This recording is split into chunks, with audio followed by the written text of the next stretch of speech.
Combining surface, solid, and form modeling elevates your fusion skills, as you'll see when you learn how to make this vase with form modeling in just a few minutes. Keep an eye on the bottom left corner, where keyboard shortcuts will appear as they are used. We'll leave the Activate box checked and jump straight into working on our new twisted Vase component. Go into the form modeling environment and start with a cylinder centered at the origin on the horizontal construction plane. This is a good habit, as centering your design around the origin will simplify your work in various 3D modeling scenarios. I'll set the diameter to 50 mm, which will serve as a starting point for our design. As you'll see throughout the tutorial, the form modeling environment offers great flexibility, making it easy to shape our vase and adjust the diameter wherever needed. Set the height to 100 mm if you'd like to follow along using my dimensions. Changing the settings to shaded with hidden edges will make the other settings clearer.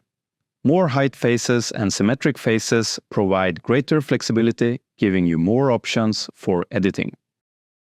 Be sure to set the symmetry to circular, as that's the setting we'll use for working with faces and edges throughout the tutorial. The circular symmetry setting comes into play when we start modifying this shape. There are a lot of settings here, but don't let them overwhelm you. You can follow along with my edit form settings shown here, and with practice, everything will start to click as you experiment with different options. I hold the Ctrl key on my PC when selecting multiple faces, and the symmetric faces are also selected, highlighted in yellow. This makes it easy to work with multiple faces simultaneously, giving our form a fresh look. The symmetry setting applies again when adjusting the green edges. Hold Ctrl on your PC to select multiple instances. Then go to Modify, Edit Form, and drag the edges outward.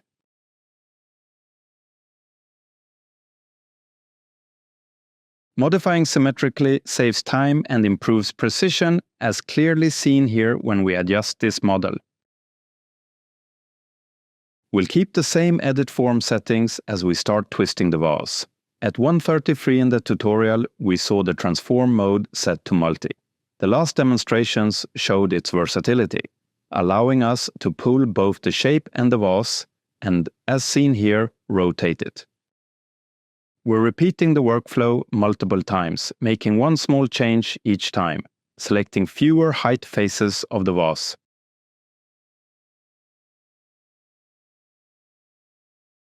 I'm rotating each segment 30 degrees, but there's plenty of room for creativity with different rotation values. Another way to set this up is by using user parameters, which would enable different editing workflows. If you have ideas or feedback on this rotation workflow, share them in the comments below. The final height face segment is an interesting choice. Should we rotate it or leave it for a straight finish at the top? In this tutorial, I'm opting for rotation, but I encourage you to experiment with different settings to bring your creative ideas to life as real 3D printed products. Our rotated vase looks great, but a few critical steps remain. Exiting the form modeling environment reveals a surface model. We'll convert it to a solid with a few essential steps, starting by patching the large holes at the top and bottom.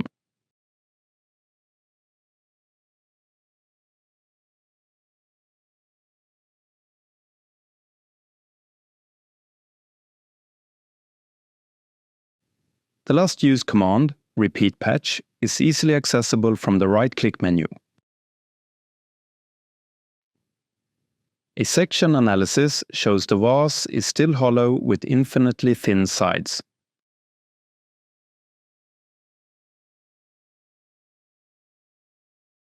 The stitch command will seal the model, turning it into a solid body, as confirmed by the hatched pattern in the section analysis.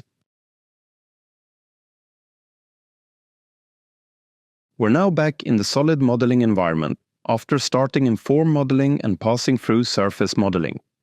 Mastering all three areas will take your 3D modeling to the next level. Here in solid modeling, we'll use familiar tools like the shell tool to hollow out the vase. I'm setting the wall thickness to 3 mm for a good balance between quality and 3D printing time. I'm using a full round fillet to apply a parametric fillet that will adjust if we change the vase's wall thickness.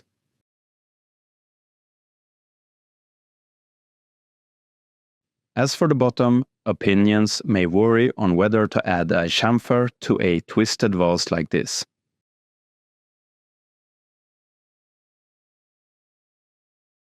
I've chosen to add a small chamfer, but you could easily argue for removing it to keep the model simpler.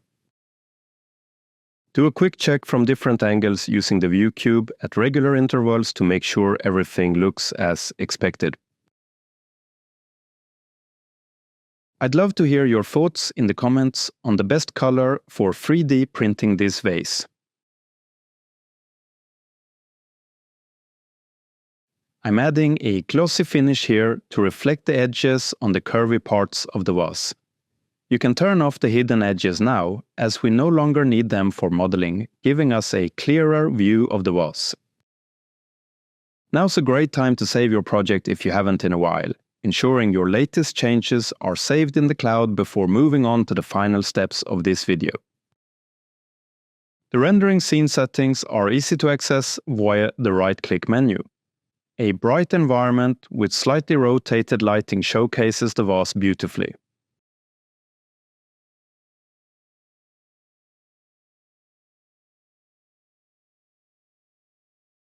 Press and hold the mouse wheel to reposition and fine-tune your view before adjusting the final render settings.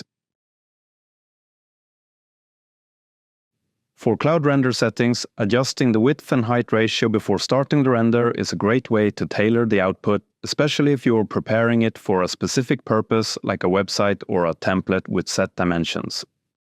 Cloud rendering requires tokens based on your settings. I'm not using flex tokens for this render, but they're an option if you want to take advantage of the extensive computing power offered by Autodesk Rendering's cloud capabilities. Once you start the render, it appears in the rendering gallery in the bottom left corner. You can click on the image for more details. In my experience, cloud rendering often finishes faster than the estimated time shown in the settings. Under-promising and over-delivering is always better than the opposite. A great tip is to run a few renderings simultaneously and choose the ones you like best. Here are 3 different renderings of this vase as an example. If you enjoyed this tutorial, I think you'll like this linked Fusion tutorial on 3D modeling a hexagon pot. Thanks for watching, and I'll see you in the next Fusion video.